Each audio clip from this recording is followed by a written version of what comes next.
Okay, when you look this one up, you have to be very specific. You have to type spellcross comic, because if you just type spellcross, it's gonna give you a game from decades ago.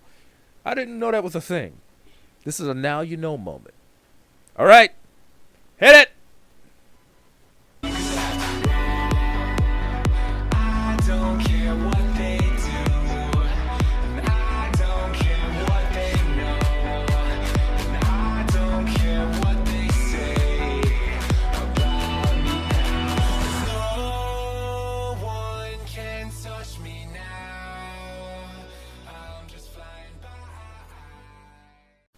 All right, spellcross.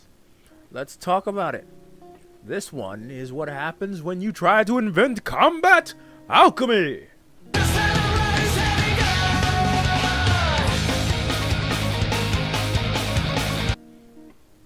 Yeah, not that alchemy. We all know what happened to that guy. Yeah.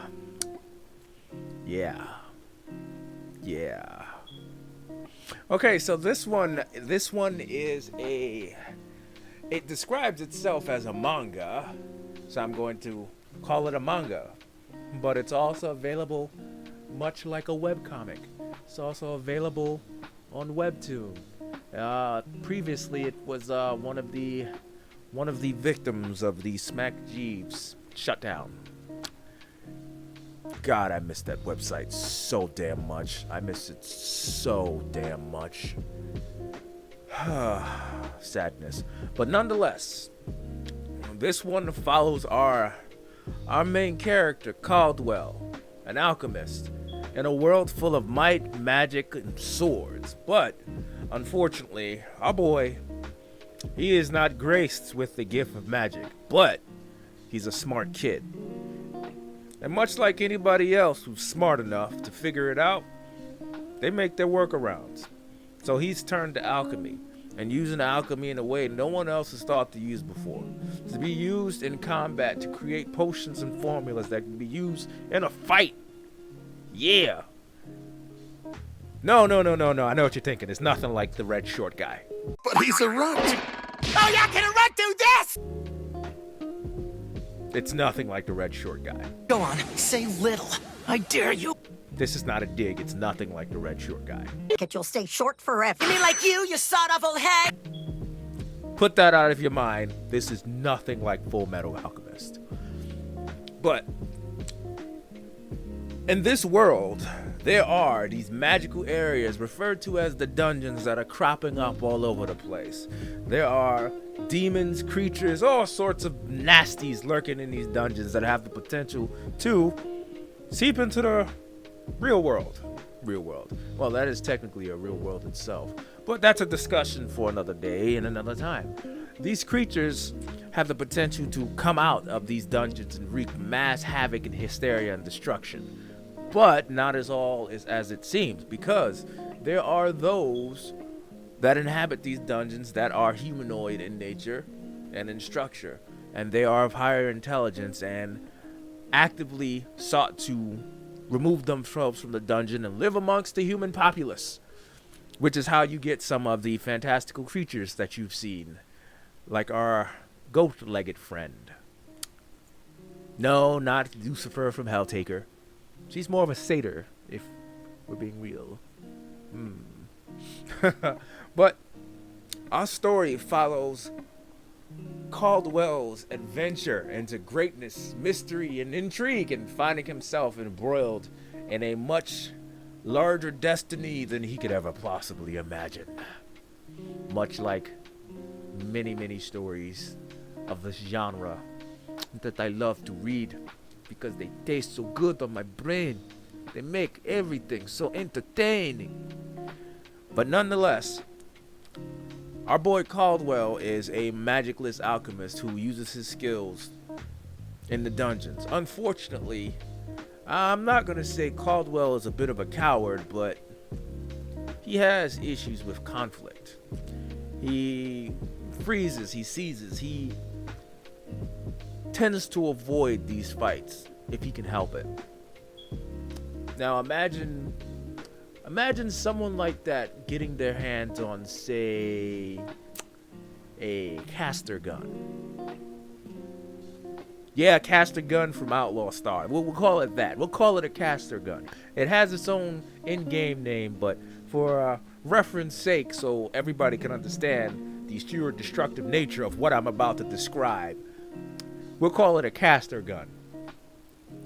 Unlike Caldwell, his father is very, very well versed in magic and was a very, very prominent adventurer. Seeing that his son was also gifted in the head, big brain in the membrane, he proceeded to take one of Caldwell's prototypes and make the caster gun. And upon getting his hands on the caster gun, I guess you could say it was Caldwell's time skip.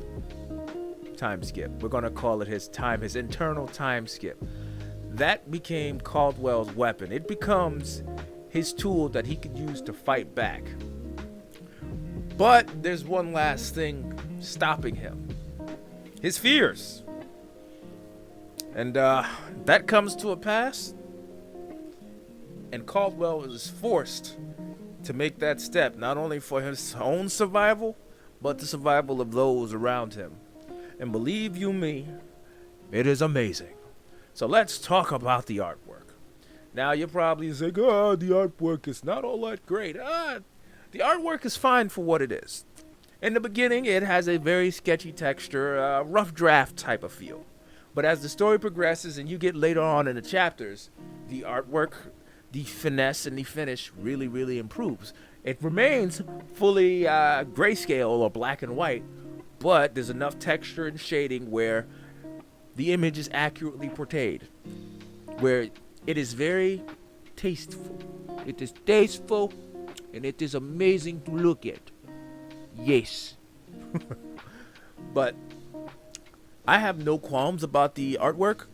I find the artwork, it fits the story and the overall feel very, very well. Now, there's one little detail that you might pick up on. The backgrounds. The backgrounds are very well drawn.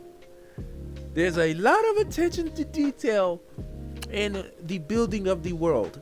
Not only in the world building through the story, the text, and the dialogue, and the context clues that's sprinkled about a little bit.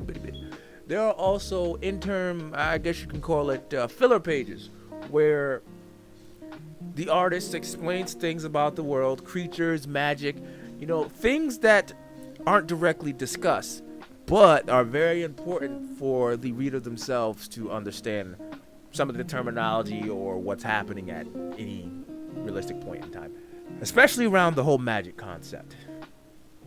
So while you're reading it, I say take a second and read these in between filler pages. They are very important. I see them as necessary studies. Now, you must complete the chapter review. I want all questions double-spaced, MLA format. But, I say but a lot. I digress. Combine the background world building with the very well detailed and well drawn out background themselves.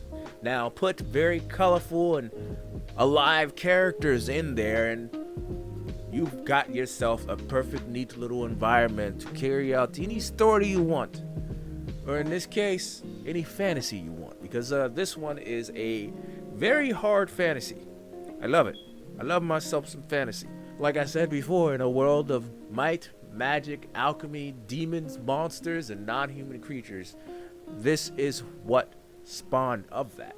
In essence, I guess you could say this would be the perfect role-playing scenario. I digress again. I'm going to be digressing. But back to what I was saying, the story, the environments, and the artwork mesh very well with what is trying to be portrayed. And that is a living, breathing world with characters outside of the main characters and the rogues gallery of other characters that interact with our main boy. As time passes for our main boy, the world is set up in a way where these other characters are also existing in their own way, off panel or off screen, where you may or may not occasionally hear our characters speak of the things that they heard, that they've done, or interactions that happened that, we personally didn't see. And that is what makes a good story, because even if we don't actively see it, the world is still changing and growing, and that's a very important part of the narrative, because our boy has to change and grow as well, because he is finding himself to be, I'm not going to say the chosen one, but he's finding himself thrust in a position where there's going to be a massive weight placed on his shoulders, and he needs to be able to bear the strain. And he's coming to fill those shoes. He's not there yet, but one day he will be. So, support this one. You can find this one on Webtoons, and there's a couple of manga sites where it shows up. As well as there's a Patreon, so if you do enjoy this, go out and show the artists some love. Show them the support they deserve for the content in which they make. Because everybody knows when you show that love, it bears fruit and you get love in return. So I'm going to keep it short. Peace out and have a good one.